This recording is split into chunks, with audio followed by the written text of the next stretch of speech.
Hi hello అందరికీ నమస్తే. ఈ వీడియోలో నార్మల్ మెషిన్‌తో బ్లౌజ్‌కి ఏ విధంగా ఎంబ్రాయిడింగ్ వర్క్ చేసుకోవచ్చో చూపిస్తున్నాను. ముందుగా మెషిన్‌కున్న పాదాన్ని ఈ విధంగా సెపరేట్ చేసుకోవాలి. సింగిల్ హోల్ ఉన్న ఎంబ్రాయిడింగ్ ప్లేట్‌ని తీసుకోవాలి. ఈ ప్లేట్‌ని మెషిన్‌కి ఈ విధంగా సెట్ చేసుకోవాలి. సూదికి స్ట్రైట్‌గా హోలొచ్చేలాగా సెట్ చేసుకోవాలి. మెషిన్ ఈ విధంగా ఫ్రీగా మూవ్ అవ్వాలి, లేకపోతే సూది విరిగిపోతుంది.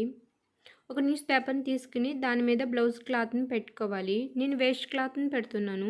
పైన ప్లెయిన్ ఎంబ్రాయిడింగ్ చక్రం పెట్టుకోవాలి. కింది సైడ్ నట్టున్న ఎంబ్రాయిడింగ్ చక్రాన్ని పెట్టుకోవాలి. నట్టుని ఈ విధంగా టైట్ చేసుకుని బ్లౌజ్ క్లాత్ని స్లోగా టైట్ చేసుకోవాలి. టైట్గా ఉంటేనే వర్క్ పర్ఫెక్ట్గా వస్తుంది. గట్టిగా లాగితే బ్లౌజ్ క్లాత్ షేడ్స్ వస్తుంది. సో ఈ విధంగా స్లోగా టైట్ చేసుకోవాలి.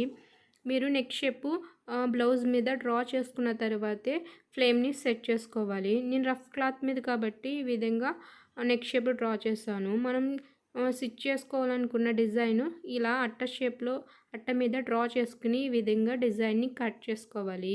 అట్టని ఎందుకు కట్ చేసుకున్నామంటే డిజైన్ మొత్తం అన్నీ ఒకే షేప్లో రావడం కోసము ఈ విధంగా అట్టను కట్ చేసుకుని డిజైన్ డ్రా చేస్తున్నాను. ఈ విధంగా డ్రా చేసుకోవాలి. నెక్ చుట్టూరు ఈ డిజైన్ని డ్రా చేసుకోవాలి. మీకు పైన ఫ్లవర్ షేప్ షేప్ కావాలంటే ఇలా అట్టను కట్ చేసుకుని అన్నీ ఒకే షేప్లో వచ్చేలాగా డ్రా చేసుకోండి. ఇలా నెక్ చుట్టూరు డిజైన్ డ్రా చేసుకోవాలి. నేను ఎంబ్రాయిడింగ్ ప్లెయిన్ థ్రెడ్ సిల్క్ రీల్ని అలాగే సేమ్ కలర్ నార్మల్ రీల్ని బాబిన్కి ఎక్కించుకుని బుట్టలో బాబిన్ని పెట్టుకుని కింద సైడ్ పెడుతున్నాను. పైన ప్లెయిన్ ఎంబ్రాయిడింగ్ థ్రెడ్ సిల్క్ రీల్ని ఈ విధంగా దారం లూజ్గా వచ్చేలాగా సెట్ చేసుకోవాలి, లేకపోతే దారం తెగిపోతుంది. దారం మాత్రం ఫ్రీగా వచ్చేలాగా సెట్ చేసుకోవాలి. 5 నెంబర్కి పెట్టుకోవాలి. ఇప్పుడు బోర్డర్ డిజైన్ స్టిచ్ చేసుకోవాలి. బోర్డర్ ఏ విధంగా స్టిచ్ చేసుకోవాలో నా ముందు వీడియోస్లో ఉంది, చూడండి. మనం డ్రా చేసుకున్న డిజైన్ని ఈ విధంగా స్టిచ్ చేసుకోవాలి. ఎంబ్రాయిడింగ్ థ్రెడ్ సిల్క్ రీల్తో ఈ విధంగా ఫిల్ చేసుకోవాలి. శారీ ఏ కలర్ కాంబినేషన్లో ఉందో సో ఆ కలర్ కాంబినేషన్ కలర్స్ని తీసుకుంటే శారీకి బ్లౌజ్కి లుక్గా కనిపిస్తుంది. నేను రఫ్ క్లాత్ మీద మీకు అర్థం అవ్వడం కోసం డిజైన్ చేసి చూపిస్తున్నాను.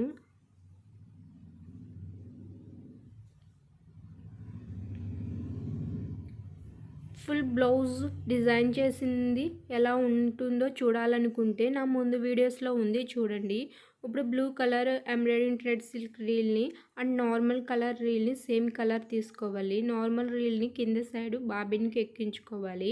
పైన మాత్రం ఎంబ్రాయిడింగ్ థ్రెడ్ సిల్క్ రీల్ని పెట్టుకుని ఈ విధంగా మనం డిజైన్ చేసుకున్న ఎంబ్రాయిడింగ్ డిజైన్ చుట్టూరు ముందుగా షేప్ డ్రా చేసుకున్నట్టుగా స్టిచ్ చేసుకోవాలి. తర్వాత ఈ విధంగా ఫిల్ చేసుకోవాలి. మీకు ఏమైనా డౌట్స్ ఉంటే కింద కామెంట్ చేయండి. ముందుగా ఈ వీడియోని లైక్ చేయండి. నార్మల్ మిషన్తోనే ఈ విధంగా సింపుల్గా హెవీ లుక్గా ఎంబ్రాయిడింగ్ వర్క్ చేసుకోవచ్చు. డైలీ 2 బ్లౌజెస్ చేయొచ్చు. హెవీ వర్క్ బ్లౌజ్ అయితే 5000 తీసుకోవచ్చు. సింపుల్ వర్క్ అయితే 3000 2000 ఇలా చేసుకోవచ్చు. నార్మల్ మిషన్తో కూడా ఎంబ్రాయిడింగ్ వర్క్ చేసి మనీ సింపుల్గా సంపాదించవచ్చు. ఇలాంటి డిజైన్స్ చూడాలంటే ఈ ఛానల్ సబ్స్క్రైబ్ చేసుకోండి. మీకు చూపించడం కోసమే నేను రఫ్ క్లాత్ మీద డిజైన్ చేసి చూపిస్తున్నాను. ఫుల్ వీడియోస్ చూడాలంటే నా ముందు వీడియోస్లో ఉన్నాయి, చూడండి. మధ్యలో సెంటర్లో నేను కుందమును పెట్టుకున్నాను. మీరు కావాలంటే ఫిల్ చేసుకోండి. ఈ డిజైన్ చుట్టూరు హెవీ లుక్గా కనిపించాలంటే చిన్న చిన్న గోల్డెన్ పూసలతో మొత్తము డిజైన్ చుట్టూరు స్టిచ్ చేసుకోవాలి. ఇలా ఈ చిన్న సైజ్ గోల్డెన్ పూసలతో స్టిచ్ చేసుకోవచ్చు. మీకు అర్థమవడం కోసం నేను ఇలాంటి పూసల బోర్డర్ని ఈ విధంగా పెట్టి చూపిస్తున్నాను. ఇలా డిజైన్ చుట్టూరు స్టిచ్ చేసుకుంటే హెవీ లుక్గా కనిపిస్తుంది బ్లౌజ్ మొత్తము. వెరీ సింపుల్గా అవ్వాలంటే ప్లెయిన్గా ఉంచేయండి. హెవీ లుక్గా కావాలంటే ఇలా గోల్డెన్ పూసల బోర్డర్ని ఈ విధంగా స్టిచ్ చేసుకోవచ్చు. మీకు కావాలంటే స్టోన్ బోర్డర్ని కూడా స్టిచ్ చేసుకోవచ్చు. ఇలాంటి వీడియోస్ చూడాలంటే ఈ ఛానల్ సబ్స్క్రైబ్ చేసుకోండి. వీడియోని లైక్ చేయండి. Thank you for watching.